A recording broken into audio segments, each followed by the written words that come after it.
SS8 CG5.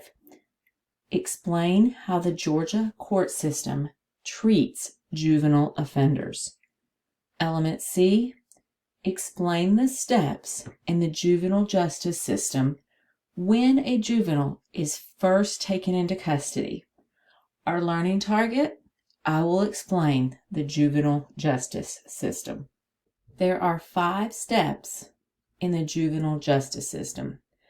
They include intake, informal adjustment or detention, petition, adjudication, and disposition. Let's take a look at each step. Our first step, intake.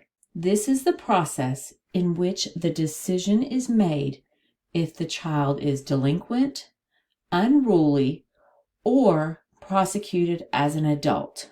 It can be referred by the court or a charge from the police, school, or parent. During this step, the child is taken into custody and the intake officer decides if the child should be detained to protect the child or the public to prevent the child from running away, or if the child is without proper supervision.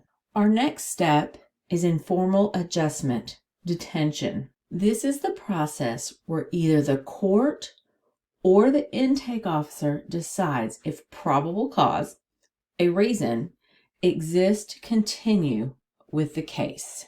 The intake officer may decide to use informal adjustment, basically an informal probation, if the child admits wrongdoing. If a child violates an informal adjustment agreement, he or she will return to court. Our next step is petition. This is the formal document charging a child with delinquency or unruliness. It can only be filed if the court or prosecutor both found probable cause, a reason, and that it is in the child's best interest. Our next step is adjudication. This is a trial. The judge hears witnesses, reviews other evidence, and decides whether the juvenile is delinquent or unruly. There is no right to a jury trial. Our final step is disposition. This is the same as adult sentencing. Possible sentences include release to parents, probation, 30-day short-term sentence, commitment to the Department of Juvenile Justice, and restricted custody at the Youth Development Center, YDC.